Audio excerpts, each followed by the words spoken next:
Definitely ran into some frenemies this week on some wild shit where it's like, y'all know y'all don't fuck with each other, but when you come across each other in the right setting, you got to be cordial, and it'd be like, oh, what's up, player? How you doing? Oh, I hope you living good, man. Yeah, everything is fantastic. Bike beef? Bike beef. Same shit. You already knew where it was going. Damn. What's going on, fam? This is KR Jones of the Off the Strength podcast, and I am here to tell you to like, listen, subscribe, and if you're feeling freaky, visit offthestrength.com. That's where you can go and get more information on us. That's where we can link, we can build, we can connect, and let's make this thing work. Post it up. It's always in one of the houses. Because people don't be wanting to see you there. It's the real House of Dragon. It is. It's on some shit where it's kind of like, all right, if it's normal to you, it's normal to you. But when you see somebody there that don't think that you should be there, that's the super awkward energy. Definitely got that again this week. Just coming in, hey, what's up, man? Oh, who's that over there? Yo, why's that dude looking at you? It's the same shit that happened out in L.A. We be sitting there, people ordering breakfast and stuff. They like, yo, tell him, why that one guy looking at you like that? Oh, because I know his ass. Right. Let's diffuse the tension. Yo, you can't be getting an angry face off over some eggs. Right. Just don't worry. And an open buffet, yo. There's no reason for this. It's like, why are you starting your morning off with this type of energy? Oh, peace, God. I hope everything is blessed for you. Y'all look like y'all having a productive meeting right now. Thanks. I don't really understand why you coming at me like this, but that's smooth. You ever come across a friend of me like that, fam? No, I don't give niggas time of day like that. You know me. You know what I'm saying? I don't got it. That beef you got is with yourself. It's not with me. It That's ain't how with I'm me. coming in, man. What's good, everybody? What's good? Welcome back to yet another episode of Off the Strength, where we give you an inside look into all things wellness culture. I'm a trainer called Tony, and of course, with me, I have a gentleman of extraordinary league. KR Jones is in the building. That's right, folks. We are back. And ladies and gentlemen, boys and girls, listeners of all type from near and far, you are now in store for a treat because it's the return of the variety show. That's when we give you our best foot forward. So hopefully you take your best foot forward. You do that two-step, that tango, whatever it is you need to do to make it on through the week with the best goddamn wellness information available. Yay! Brother Jones, how are you feeling today, my friend? I am feeling all right, man. And this week has been what I can sum up into show up, show out. Okay. You know what I mean? It was very community heavy. And from training clients to taking one of my homies' yoga classes to outreach and having one-on-one follow-ups with folks to, pulling up on my neighbor that live in my building. You get what I'm saying? Like, okay. I've just been grounded in community. And each time I showed up, I was able to connect and meet people where they was. So I was grateful for that. That was like heavy within the week. That's what's up, man. I got some new neighbors now, and they really are curious as hell about everything I got going on, and I don't be giving them no type of energy. Of course. It's like, hey, that's another bike? What's going on? Who are you? How you doing? Boy, I love that song you were just playing. What was that? I was like, hey, check this out. Back. This little hallway right here. It's not an invite. It ain't a water cooler, all right? We ain't having water cooler conversations. You clearly see I'm on my way somewhere. We don't have to break that awkwardness. It's hey, how's it going? And I don't need to know how it actually is going, but I digress. They just want to know. Yeah, I appreciate it. When we get to there, it takes a little bit of time for me to warm up to that kind of situation, you know what I mean? So I feel like I'm on the wrong end of that conversation. And I'm trying to be a better person daily, Kyle. Okay. And this week is reminding me of that because it was a slow grind. But everything was coming back full circle, Brother Jones. I got to be honest with you. It started off with that old-ass man, hating-ass energy at the house. Okay. Always the older homies would be like, yo, I made it here. I don't want to see nobody else up in here that come from where I come from. There's an older generation that has to succumb or let go of that hate that they have. It's deep-seated. For the younger brothers. It's like, yo, just let it be, man. You had your time. Give it up. So in seeing that, right, and then in seeing that, again, you're going past the same people if you're in at all an industry that is something that you could actually move yourself up in. You're going to keep seeing these people. It's like, yo, you ain't getting rid of me. There. There was a young lady I was entertaining back in the day. We had a dalliance, if you will. And I guess her type was wellness professionals. See, there we So go. after me, the long list of dudes that she tried to holler at was a long list of like folks that I knew. It was like, oh, you know him too? Yeah. I work in wellness. I don't know what makes you think I wouldn't, but here we are. So continue. My bad. Yeah, that tension, that unneeded tension be in the air whenever they coming through with that kind of stuff. We don't even have no shared experiences like that. So I'm extra confused by it, man. But nonetheless, it was representative of just the energy that's inside the city right now. And something to me, Kyle, is standing out because when the city slows down, the people who are still here are actually really getting to it. They moving and shaking and setting up winter plays and next quarter plays in ways that I just find inspirational to always be around. So I got to shout out a couple of people that I was connected with this week. First and foremost, got to shout out the good brothers over at AJ's Bikes in Bed-Stuy. Primarily because of their relationship, it was nothing but straight up insults and hate coming back and forth between the two of them the entire time they're working on the bikes in there. Yep. And we trying to do a little piece and segment on there. I was like, if I had a bike shop, this is exactly the energy that I would want to have in there. It's father, son, nephew, cousin relationship. And they just be snapping on each other the whole time. But they specifically said that they want people to come there for knowledge and they want to be a resource to the community. So that's why they welcome everybody to come in and ask them whatever they want. Sometimes they charge you on stuff, sometimes they not, because they really is like, yo, this is only gonna take me 2 seconds. Let me really teach you how to do this thing. Let me show you how to move into this direction. So helping uplift the riders out there and holding people down, I gotta shout them out for that. Gotta shout out the good brother Lou Cologne and Al out there. Caught up with those brothers. I mean, heroes in my community from where I came from, and can't wait to see where they're gonna go. One day we're gonna talk about all the stuff that happened at PNC Studios on this podcast itself. Because PNC Studios, for the layperson out there who do not know what the hip hop podcasting scene was really built on, the fact that that was the first recording space that I stepped into, and the fact that it was owned by legitimately family members of the people that I grew up with the whole time is a crazy ass story that now, with everything being legalized the way it is, we're going to be able to tell that story one day. But it was just stepping through time, man, and really just getting a chance to appreciate, the brushes with greatness have been there since day one. And just hyper appreciative of that coming into this week, man. And last but not least, got to look at what I say is 3 years in the making of progress starting to finally slow roll, bro. I'm talking about if I get this thing to land, which I've been fighting back and forth with people, Kyle, that have given me the pump fake action. Yo, we gonna do this. We gonna start to get this moving. Hey, I just signed that contract. I sent it over. Oh, this guy's working on the prototype right now for 3 years straight, bro. I don't know how many people would still be coming back to the same situation after 3 years of it, but I got to tell you, we're finally starting to see some kind of momentum coming into there. And I had a resounding sentiment coming into this where I'm not where I want to be, but I'm where I need to be right now. And that is the energy that I want to bring into this week's episode. And I want to talk to a little bit more about it. Now, at the time that we hear this, folks, this is the day of my birth, July 27th, 7/27/86. Yay! Shout out to moms and pops for doing what they had to do on their day. You shared, Kyle, a while ago, your birthday reflection as something that is a yearly kind of check-in for you and a time for you to look back and see, all the things that you've come across and all the things you've accomplished and maybe even set the intention for what's going forward. And I want to lend that into what we get to discuss in this Ask the Professionals coming in. So I came across a quote from Jordan Peterson. Are you familiar with who that is? Absolutely not. All right. So he's a college professor, writer, somebody who's controversial for a number of different reasons. I'll let you look into it. But a quote that he threw out there was, compare yourself to who you were yesterday, not to who someone else was today. Coming from a lecture all about embracing the spirit of adventure. And this Ask the Professionals, I want to define the spirit of adventure, Kyle. Now, when I say that type of phrase to you, what does that mean off the top of your head? That space that allows you to be curious, that allows you to explore and do things without necessarily having a reason, but the act of doing it is, in fact, the reason. Okay. So he defines the spirit of adventure as an inherent human trait characterized by the willingness to take risk, to step outside your comfort zone, to engage with the unfamiliar, and it's all about embracing uncertainty, facing challenges head on, and seeking personal growth through experiences. He says this is how civilizations are formed, this is how you find the thing that you need to do in life, this is how you unlock the potential that you're supposed to get into, that thing that's right on the edge of where you start to feel uncomfortable. This is how you get your purpose in life, right? So in this week's Ask the Professionals, Kyle, I wanted to get into this and I wanted to ask you, how does adventure help you build resilience and overcome the challenges that you face in your daily life?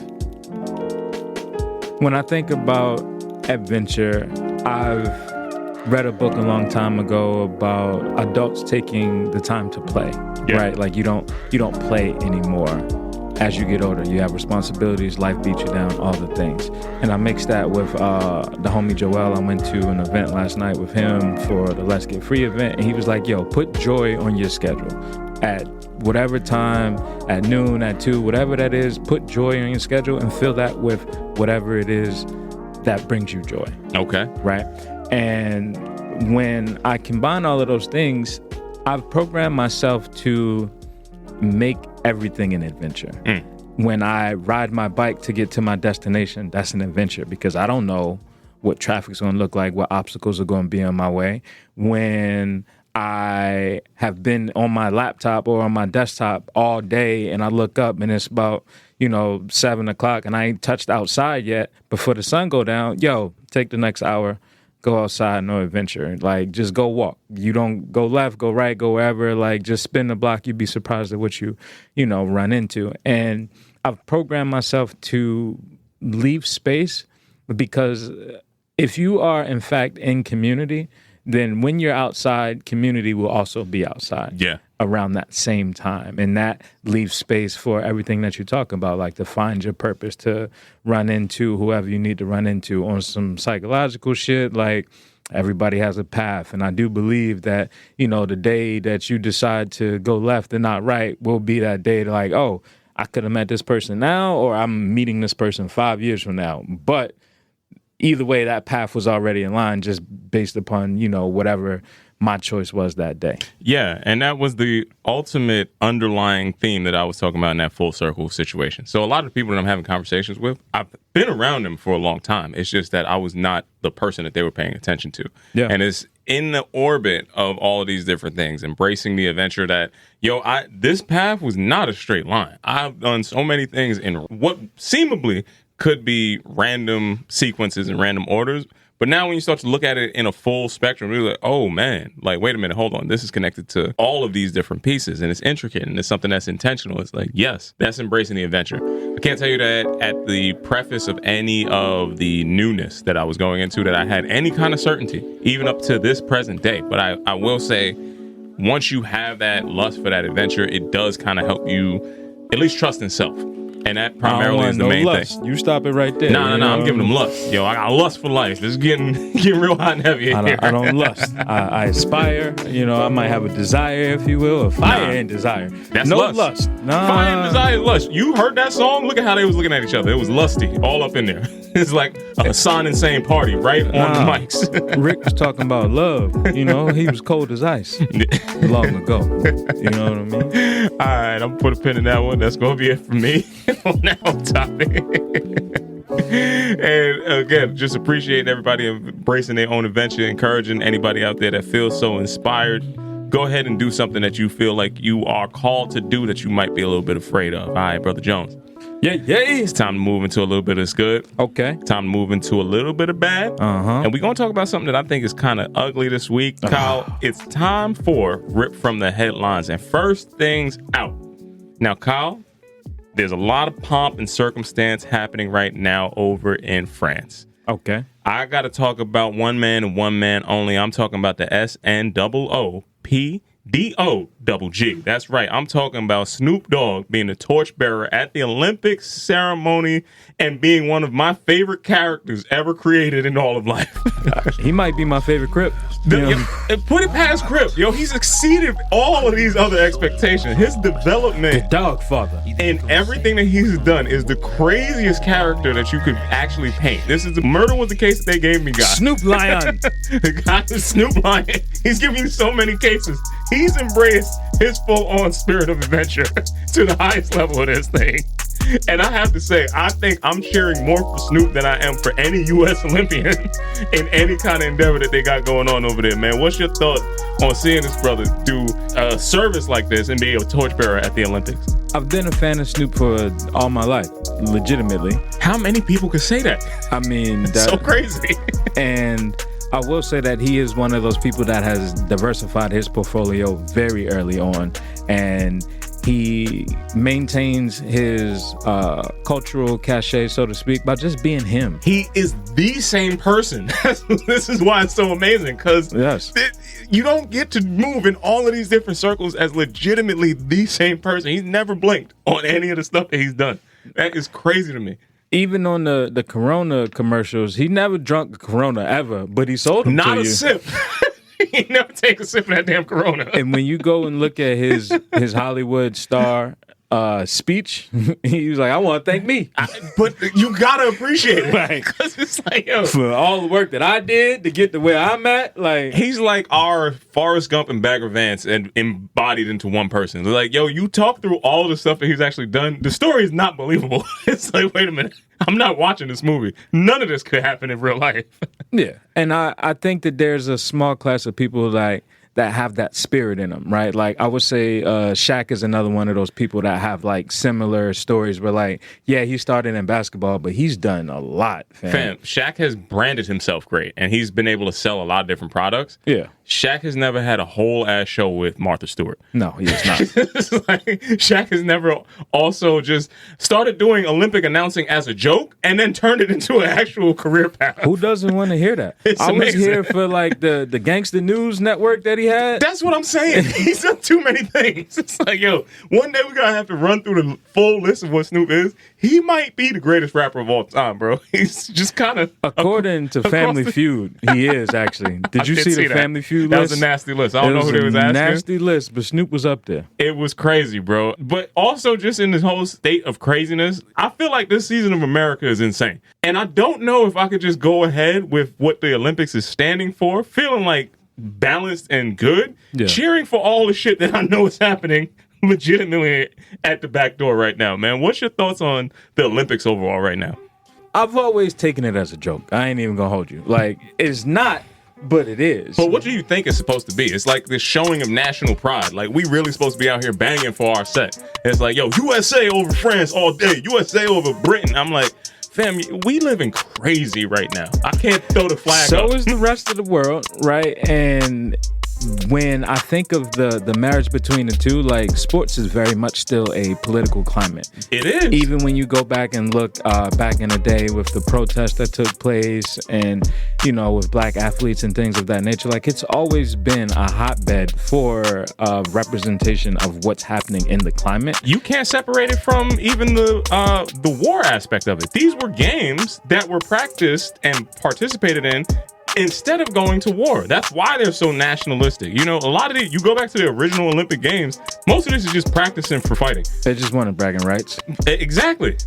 Yeah. So, I mean, with that being said, I respect the craft of each individual sport and the things that the sacrifices that athletes make to show up. Like that Usain Bolt commercial. He was like, fam, I trained 4 years for 9 seconds. Yeah. And that 9 seconds was a world record, right? Like, that's huge. Also related, I don't know if you've seen this. Have you seen the Paralympics social media? No, I have not. Fam, whoever is running social media for the Paralympics is wilding. I'm afraid to see. I'm going to leave it at that. I'm not going to dive no deeper, but if you get it, matter of fact, I'm going to send you a video later. For the folks listening, just look up the Paralympics on TikTok or Instagram and click one of their videos, and I guarantee your mouth going to drop. I'm going to stay away from that for right now. Okay. Let that be. I do have one more question that I want to hit you with coming off of that. You know, we talking about all the craziness happening on the state side, everything unfolding. A lot of people are stressed out right now, Brother Jones. Mm-hmm. What are some of the ways that you are dealing with your personal stress? And do you have any tips that people can kind of tap into as these political climates get a little hotter? I'm thinking about faking my death. That's what you're coming in with. From there, you going Kaiser Soze? Yeah, man. You know, listen, the greatest trick the devil ever pulled. You know, that don't exist. Listen, I'm that's number one. I'm going straight Tupac. Tupac's still alive. You know what I'm saying? He just in down the Grenadines. He down south somewhere. You know, so that's number one. Number two is being able to have time where you tune out. Right, mm-hmm. Like.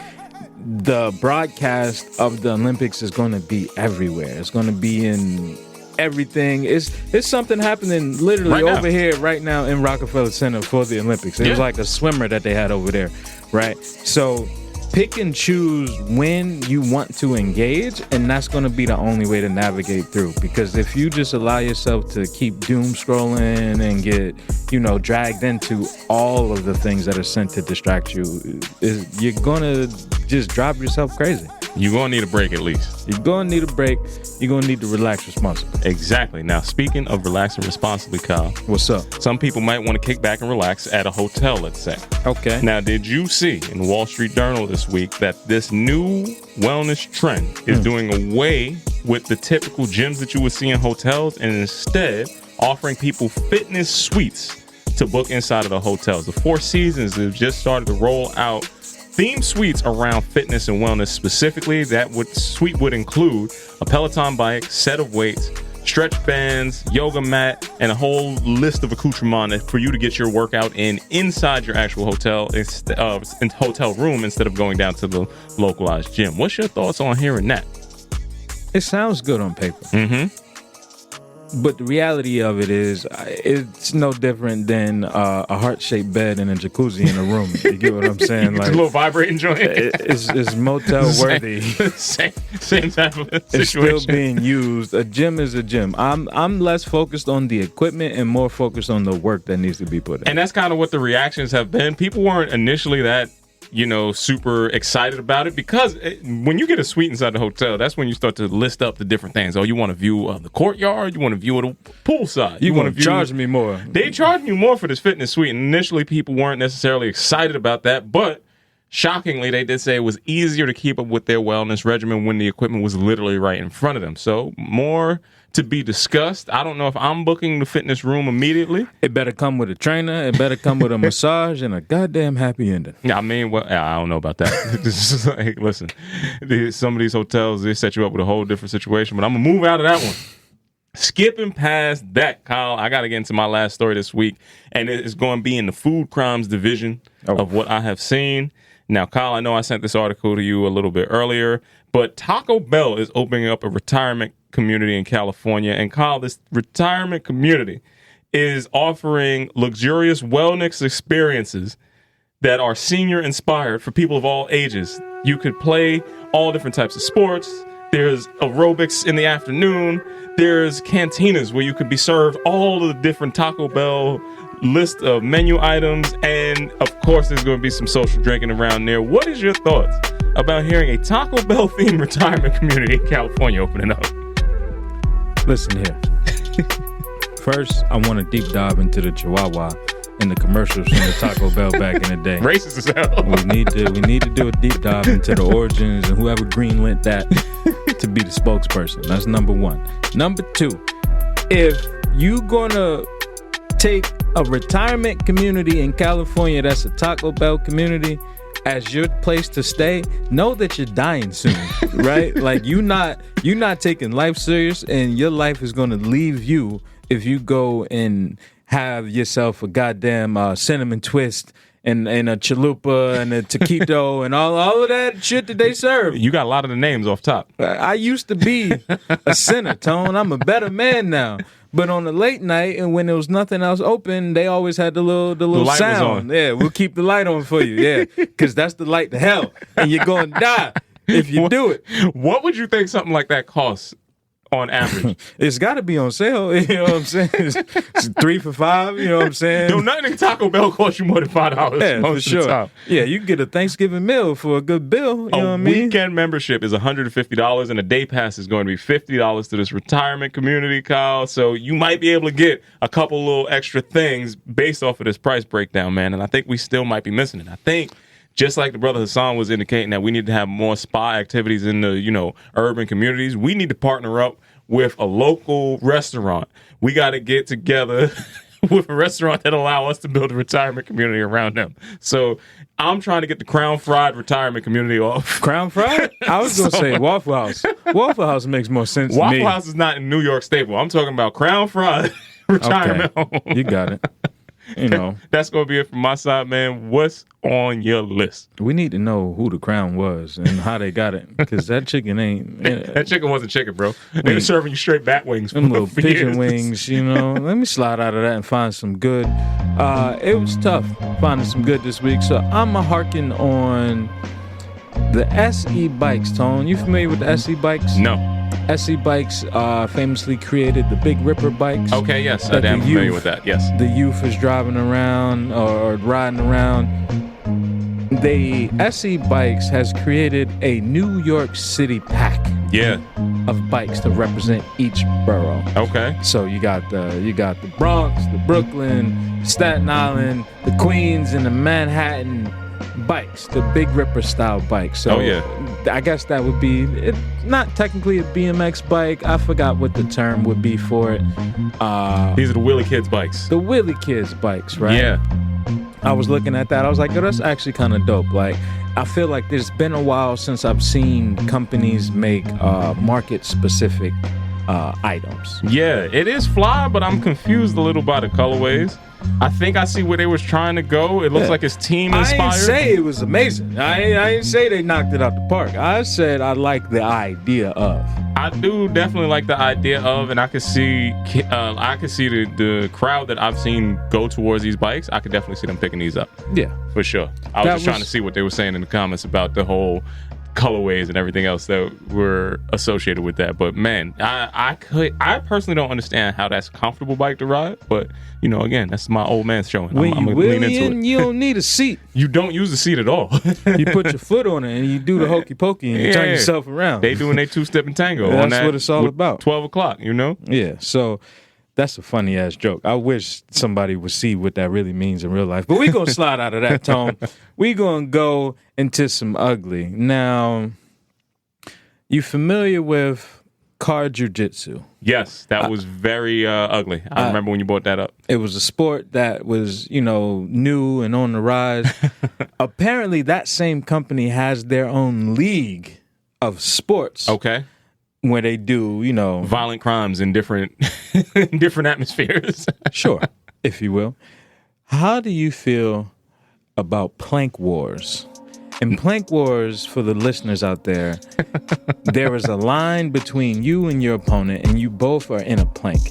Whoever crosses that line, you get a point. So you can swat at the person across from you's hand. There's some hair pulling. You can do whatever you got to do, but you have to remain in a plank and not cross the line that's between you and your opponent. Yeah. Talk to me. Give me the live reaction. This looks like something that would happen at a gym monthly meeting that could go terribly wrong. Because For once sure. the egos get involved, I've seen the that. plank wars is going to go to hands very soon. Then it's followed by the tug of war and then Yeah. a fist fight. That's normally how it goes. Yeah, it's kind of hysterical. But I don't know how this is scored. I do think that it's a step above the slap fights and a step above the car assault. Or car jiu-jitsu, I'm sorry. It's a plank war, you know? It's kind of hysterical, but shout out to them for doing that. All right, listen, there's a minute on the clock. So not only are you holding a plank for a minute, you are actively Fighting. at war Slapping hands with the pulling person in hair. front of you. Somebody pulls my hair in the plank, that plank war is going to stop very quickly. Sliding out of that one. Let's look at the brother Ludacris. Okay. Now, when I say Ludacris, Tone, what comes to mind? Yeah. Give it to me now. I ain't gonna finish the rest of that, No, but you should not. the poet and laureate, who is one of the most animated rappers of all time, doesn't necessarily get the credit that he should get. I would say his style, phrasing, and everything else has been super innovative in hip hop. Got to salute him for that. Questionable about the movie choices and things of that nature, but he still knocks it out the park. Some people like it, and also somebody who's deeply committed to his physical fitness. I've seen him do all the rest of these things. I've seen him online he has a trainer. He got an Instagram trainer though, so I don't really believe it, but it is what it is. I salute him for the work. Nonetheless, Ludacris, I would put in that Snoop Dogg category of he molded his career behind. They are not in the same stratosphere by any means, but I will say he's diversified his portfolio the Snoop Dogg way. I'll give him the diversity. They're not in the same sentence though. Not even a little bit. Speaking of the same sentence, when I tell you Ludacris is out here lending bars for food, I'm going to just turn it up a little bit so you can get a breather. Toss on the pan, these fools never blend. I made it from scratch, I made it by hand, and now I feel great. Yeah, this is where Ludacris should be. Superior taste, You know? superior norm. I'm sure this is quality. Follow me, it's a good deal. This makes all the sense in the world. I can get with this Ludacris. When he's like, yo, we need to drive the car in space, I'll be like, all right, homie, I got to check out on this one. How would you pronounce this food that he's rapping about? It's time to remix Mealtime. Or is it you're talking about the brand name of that? The brand name. It looks like I don't know how you say that. Nor. What is he selling me? Nor. The fast food remix. Yeah, I don't know what that is, but Nor is out here. I don't know what it is. Ludacris is out here supplying bars harder than anything I've heard him rap on in a long time. Because he stopped rapping once the fast checks started coming in. He's like, yo, I'm making my money. Like, yeah. What? Like, I don't know, man. Bars are still the bars, man. I can't knock him on that. Never meet your heroes. Don't never meet your heroes, man. The last part of this ugly story I'm gonna come into is NBA broadcasting. Okay. When I talk about NBA broadcasting, what comes to mind, Tone? I got to think inside the NBA first and foremost. You know, those brothers over there have set the pantheon of what commenting on sports broadcasting should be. TNT. You think Ernie. You think of Shaq. You think of Chuck. Kenny the Jet, right? Yeah, for sure. What if I were to tell you the NBA chooses Amazon over Warner Brothers for their new broadcasting contract? I kind of had firsthand experience in knowing that, Kyle, because of questions that I can't necessarily answer directly, but it makes all the sense in the world that the NBA would be moving onto Amazon and not a terrestrial space, because that's where the world is. And you need streaming rights to be the new on airwave rights. It's going to get to more houses, more eyes, and people need to pay attention to the sport. So it's going to make it even more international. It makes all the sense in the world. And that was a question that got me eliminated from the NBA position that I was interviewing for. But I digress. Well. Like, he knows a little too much. He gonna want some of this check. It's like, get him out of here. When I think about TNT, NBA has had this contract with TNT over the last 30 years, right? Before that, it was like NBC, and you know what I mean? From time to time, obviously business grows. The NBA as an entity has grown tremendously over the years, and to your point of expanding into international viewership, the draft was an international ass draft. That wasn't the Americans that got drafted was Bronny James at number 50 in the second round. You Which got the wildest press for somebody to be the lowest. Because he's the greatest son. You know what I mean? I want to achieve on that level. It's like, yo, you got drafted 50th, the second Most round. press. You got more press than I don't even know who got drafted number one. That's my point. I don't know. It did not matter Who the number one draft Some was. inconsequential person. But number 50 is outshining you tremendously. That's my point. That's crazy how that works. But, you know, not to get too far off topic, I just thought it was an interesting story because when people were talking about it that I saw online, I saw like Mace and Cam talking about it, and they was like, yo, I would stay with the company that held me down for years and all the above. And when you add your emotions into business dealings, I feel like that often is where you miss out on opportunity. Well, respectfully, because again, Mace and Cameron have far exceeded anything that I've accomplished in my life to date. Of course. Right? They are not able to think about business at the level that this is being done on. If you're bringing emotions to this level of conversation, you're already starting off on the wrong side. This is big bank taking even bigger bank. Terrestrial TV and radio are never going to come back to the numbers that they used to have when the NBA could put on one game and everybody had no choice but to watch that one game on one of the 4 channels that made sense at that point in time. Yeah. You're never going to get that scenario again. So when you had market share that was disproportionately stacked to TNTs and whoever else they had those contracts with, it made sense. It's like, oh yeah, your ad dollars, everything else is going to funnel only in the one direction that it can. Now, with streaming being what it is, Cameron Mace exists on a platform distributed in a likeliness that is not dissimilar from what Amazon is. Their show exists because of how Amazon AWS, Amazon Web Services, actually work.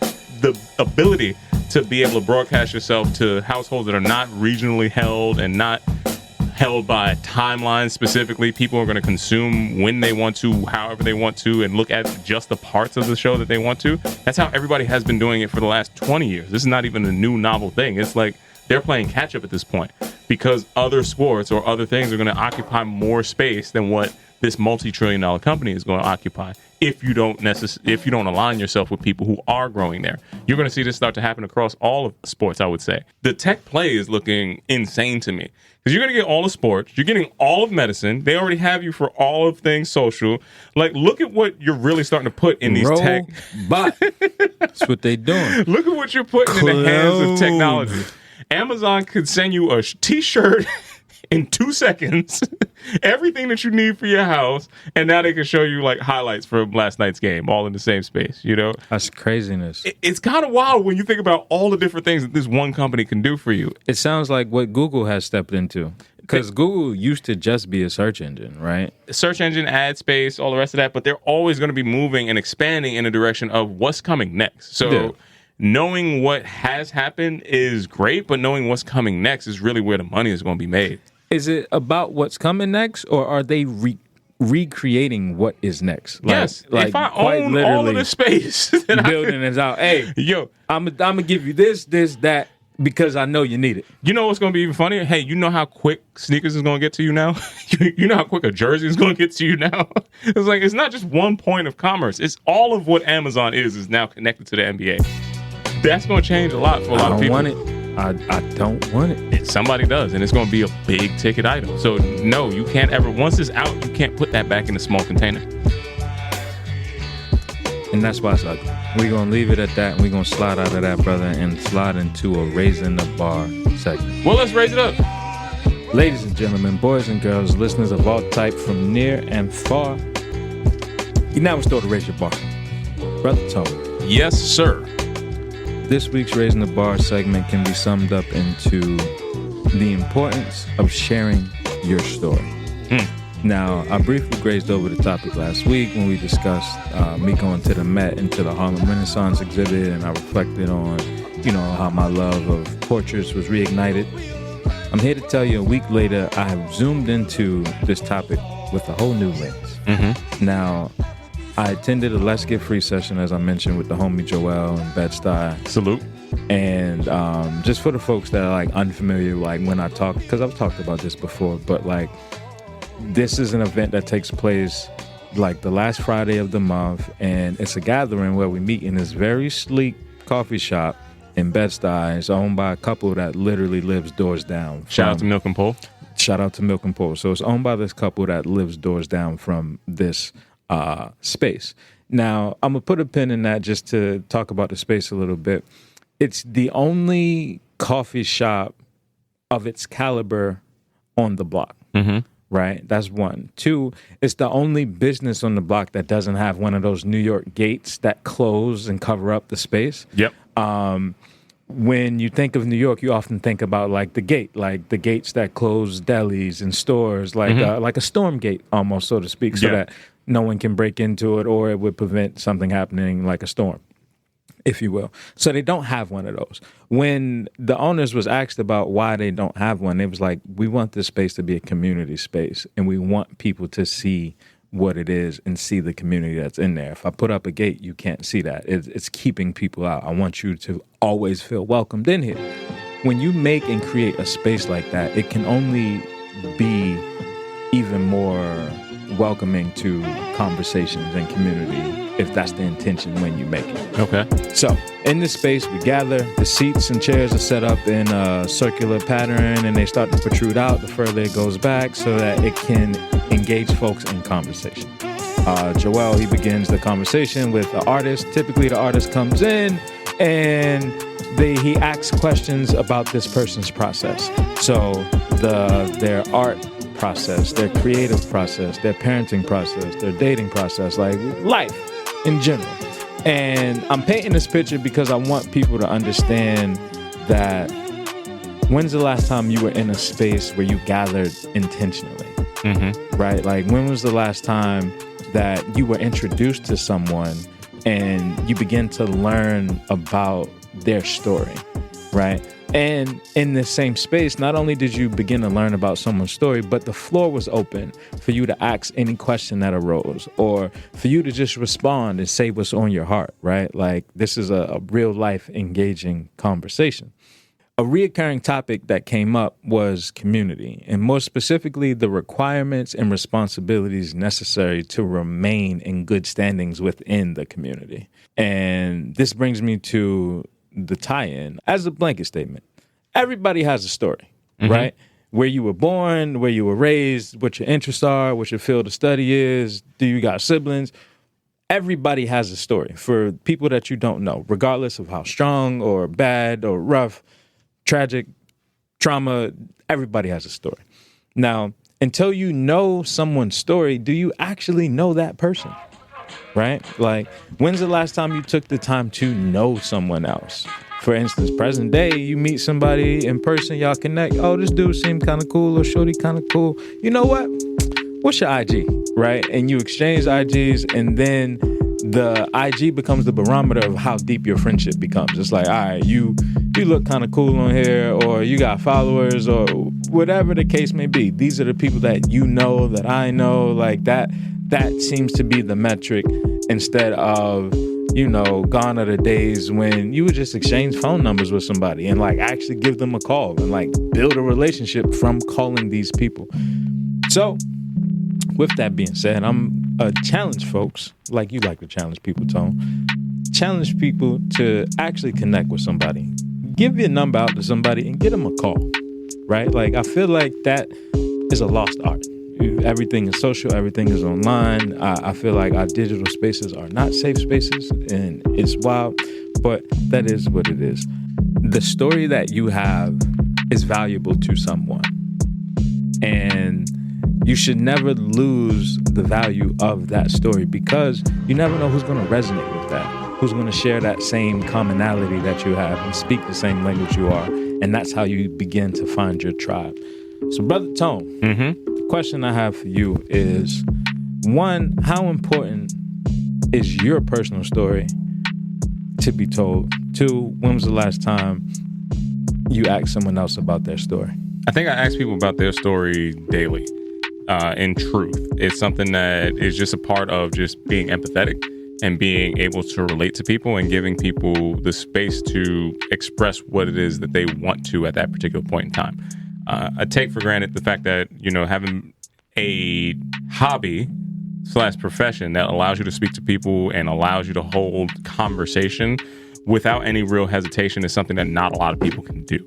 Right. So when I notice that that's something that is happening and people want to have some type of exchange, I do, depending on the mood that I'm in, I will lend myself to holding that space open. Mind you, you just started the episode with, my neighbors keep trying to talk to me. That's because I'm off duty right now.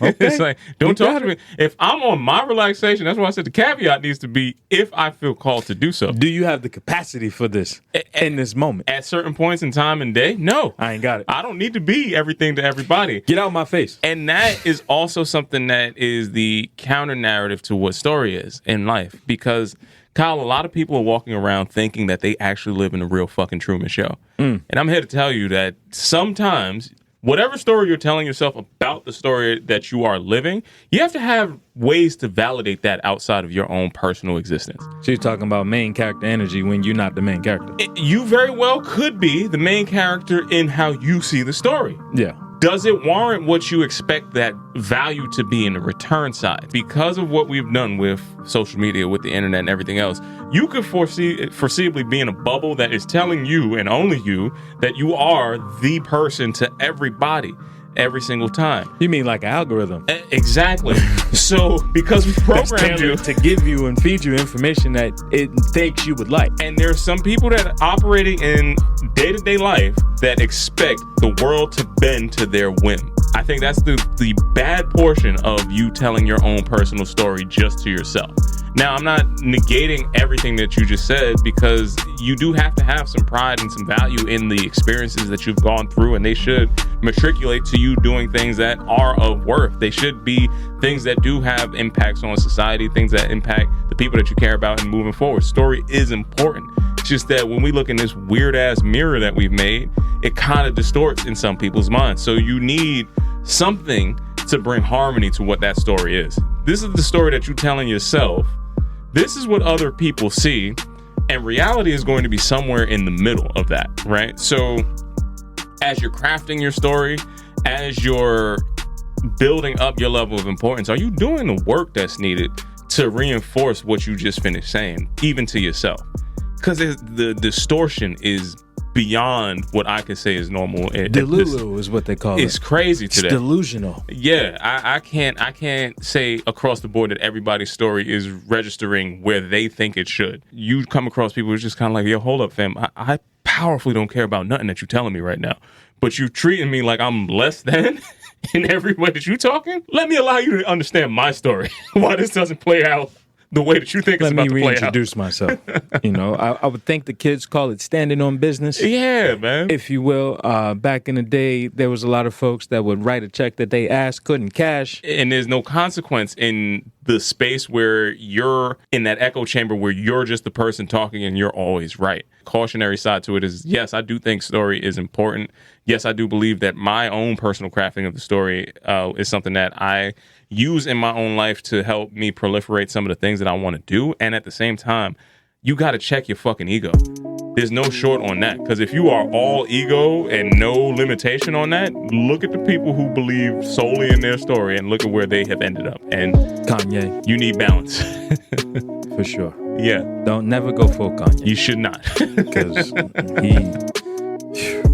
let's have a moment of silence for that brother's career. All right. Sliding out of that, man. I would agree to the second side of that coin, right? Like, wait for the shoe to drop on the story, because there are some people that very much do give that main character energy and ain't main characters. So we got a lot of cult leaders. We got a lot of people that's out there that's believing in one story. Man, I done heard some shit about some folk. It could go a lot of different ways, man. I was like, stop telling me, because I don't want to know. I don't want to know. It's born from the same level of like belief, though. It's like, yo, my story is the story. It's now, like, I do aspire to have my own cult. You know what I'm saying? Like, we got an off the strength cult that we've had, and it's in our listenership and it's in our community. So shout out to them for doing that. We ain't like stealing your girl or like drugging you up or nothing like that. That's when it gets too crazy. Yeah. No, we not chanting or doing nothing. But you know, it's a small community, if you will, a gathering of the coalition of the willing. The coalition of the willing, because they willingly want to be there. Yeah, nobody's forcing nobody. Nobody's forcing you. We don't wear robes, none of that, man. Speaking of a robe, Tone. Yeah. Let's slide into our relaxation responsibly segment. Okay, now I want to talk about relaxing responsibly, Kyle, but who is this Relax Responsibly segment brought to you in part by? It's me!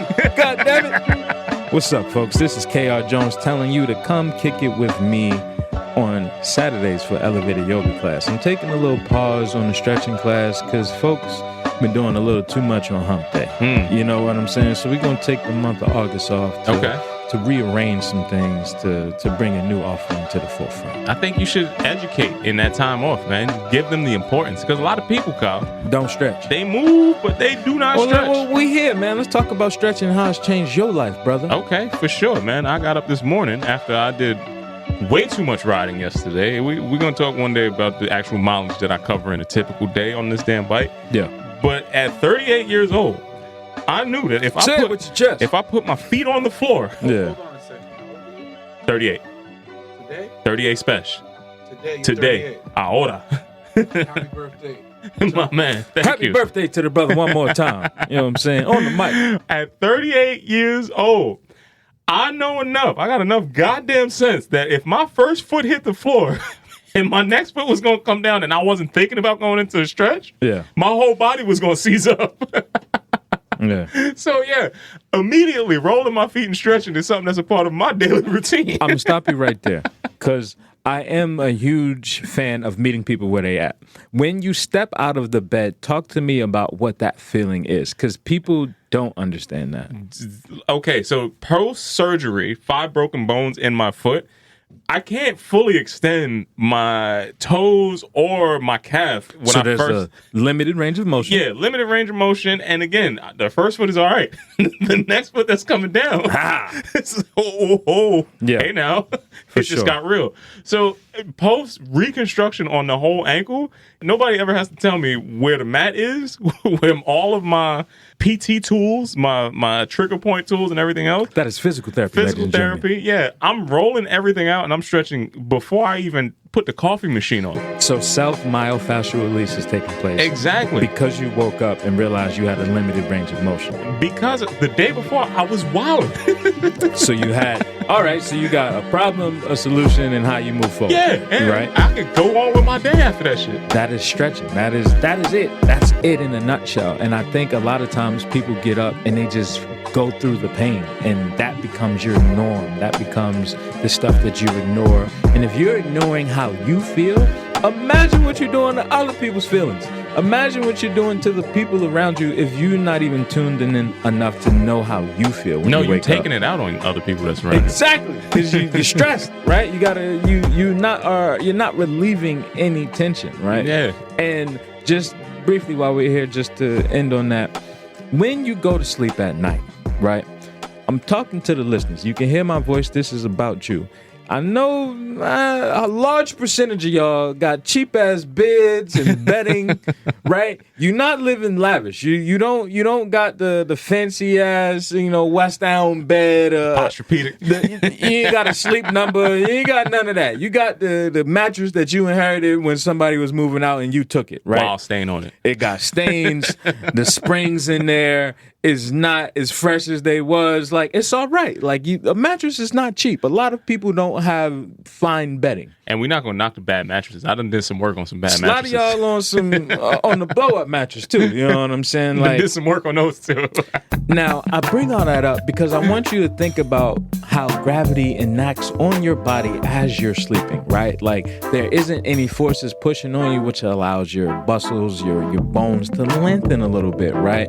And sometimes, depending on how you sleep, it could put them in a position where it locks up a little bit. Right? If you're lay on your side sleeper, if you lay on your back, a stomach sleeper, depending on how you fall asleep, your body is going to wake up in a condition that is not ready for movement, right? You wake up, you got low back pain, you got neck pain, I got locks. Depending on how I tie my hair up at night, I could wake up and can't even look left. You get what I'm saying? Like, so taking into consideration everything from the bed that you sleep in, whatever that bed means to you, to the first steps you take in the morning when you get out, you need to be in tune with how your body's feeling. Yeah, I totally agree with that, man. I can't start my day without doing some shit.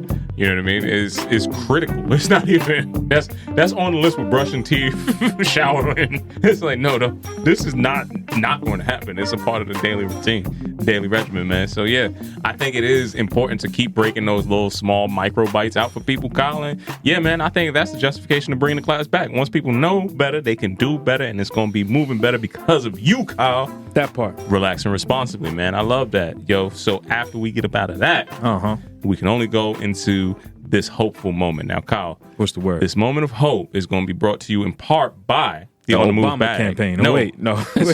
Get Obama and them out here. My bad. They ain't cutting no checks yet. Hope You know, is what we got. Hope. Hope and change? Nah, we already sold that. They packed that up. They get up out We're here. not going back. That's the new slogan for Kamala Harris. I'm gonna skip all of that. All right, I'm sorry. You got it. Kamala, they are cutting checks. So if Kamala and them is listening out here, yo, we could be on your team. It's like we can now. I see how much y'all raised. A few AKAs. We make it work, you know. That will not be known or be mentioned. I'm sorry. Continue. What were you hoping for again, Tony? This segment was brought to you in part by the On the Move bag by Off the Strength, Kyle. That's right. The On the Move bag by Off the Strength is the only crossbody bag that's got your back. Did you know, Kyle, that the On the Move bag also comes with a full suspension trainer that you can get your full body karate on? That's right. You can get some of that mobility.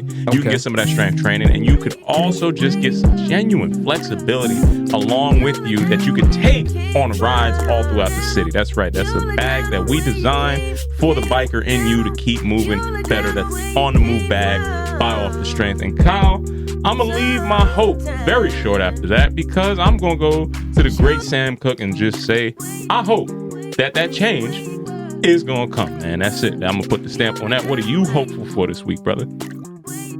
Sheesh, not the Sam Cooke. You know, that was a That was one of them songs right there. Old Negro spiritual, if you will. Exactly. Man. So if that's what we're going, Negro spiritual, I'm going to say I am hopeful for the continuance of this Brooklyn Renaissance that I teased out earlier. Okay. I'm seeing more and more of it on a daily basis, and I'm hopeful to continue to contribute to whatever that Renaissance looks like. You are and you will be, man. I think it's something that, when you surround yourself with so many people who are called to chase that spirit of adventure, you can't help but be completely indoctrinated into that mindset yourself. So I see it in you. I just see it around everybody that we're around, and I just got to keep saying, keep running, man. Keep pushing. Yay! That's it on that side, my brother. And we are recording live at Newsstand Studios, Brother Jones. If the good people out there needed to catch up with us at Newsstand Studios, can you let them know where they should be able to check us out at? They can find us on Instagram at @offthestrength_. Or if you're in the greatest city in the world, that is New York City sometimes. Come on down to Rockefeller Center at Newsstand Studios, where you can see us record live at the block of the rock, at the bottom of the rock. Yeah, for sure. And of course, we got to shout out the good brother Brian Perkins and I Did That Production. Kyle, you have anything else that you want to leave the people with before we get up out of here today? Wash your hands, still. Definitely. Wash your hands still. We're going to get up out of here once again. It's been another fantastic episode of Off the Strength. I'm a trainer called Tony. KR Jones. Peace and much love to y'all out there. Until next time, we'll see you soon. Brother Hassan, can you let that run for a second? I got to get real time. You told me to call somebody. So now I'm going to call somebody right now, live on air. This is how it's going down. Happy birthday. Thank you. You are live on the Off the Strength podcast. I need you to tell everybody out there in listening land why I am so great on my day. You got 30 seconds. Go. Wow, amazing. And besides, I had you picked me, so you are awesome. That's what's up. I like it. Hello. Hi, Kyle. What's That's up? Hassan. Hi. You are on the air. Look, there's a lot of people in Rockefeller Center. They're watching you right now. Go ahead. Don't mess up. You better keep it clean. I'm on the block of the rock. You live on the block of the rock. That's what I'm talking about. See, there we go. That's the drop right there. That's it. That's all we needed, man. What's good, everybody? I'm a trainer called Tony, and I am here from the infamous Off the Strength podcast, asking you today, listeners, viewers, wherever you may be, to please like, listen, and subscribe to our podcast. This is how we're going to continue to be able to deliver you the best goddamn wellness information out here. So if you want to keep hearing this and you want us to keep growing, you are a part of this show just as much as anything else. So please go to offthestrength.com. Make sure you check out our blogs. Make sure you check us out on IG. And if you're hearing this voice and you didn't hit that subscribe button, know that Kyle is going to come looking for you. You got that right.